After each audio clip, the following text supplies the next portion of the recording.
Hello again, and welcome back to the channel. I'm going to be completely honest with you. I completely forgot to change the team. I literally did not change a single thing because I didn't go onto the website and change the team.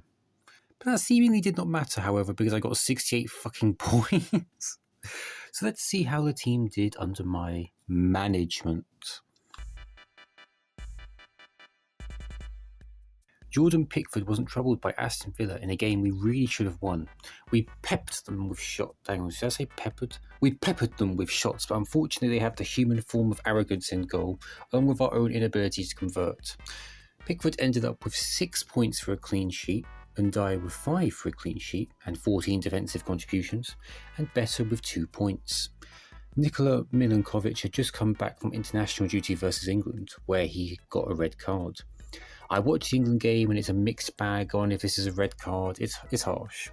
Not only was he demoralised from this, but Nottingham Forest stupidly sacked a very good manager in Nuno to bring in Big Ange himself.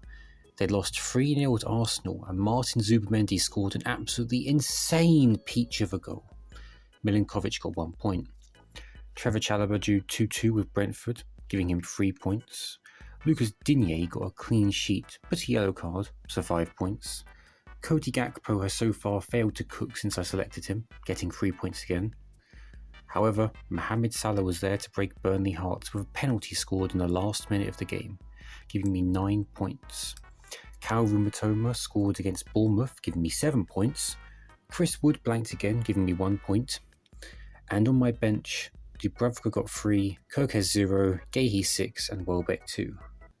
But wait, isn't there a man you are forgetting?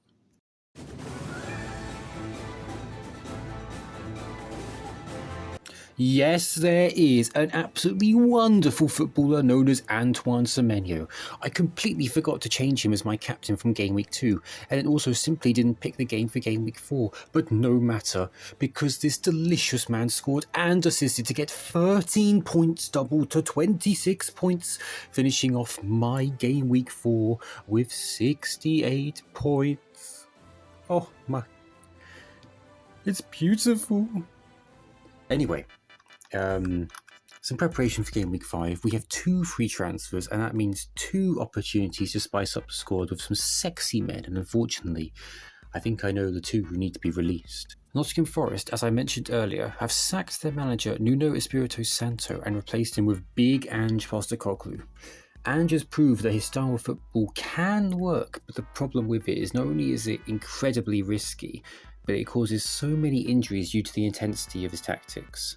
And because Ange is incredibly tactically stubborn and refuses to change the tactics in most of his games, it means that his players can often get injured quite a lot, or they sort of struggle and concede lots of goals. The game he did change tactics in was against Manchester United in the Europa League Cup final, and guess what? He won that game when he changed his stubborn tactics. I'm going to be honest with you, I'm not entirely sure about the decision to get rid of Wood and Milinkovic.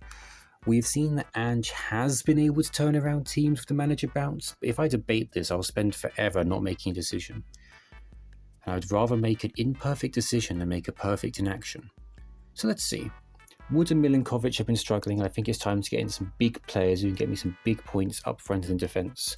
With a massive budget of 16.2 million to work with, we can get some properly top-notch players. I've gone with Jean-Philippe Mateta and Christian Romero. I was looking at Evan Nilsson for striker, but I believe in Mateta's ability more. I was looking at Maxence Lacroix for centre-back, but I think it's better to have Romero as he plays for a different team to Mateta. And I think Romero has the potential to do well in those games.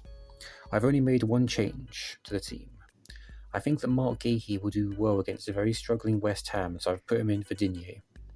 Thank you for watching, and let's see how we get on in Game Week 5.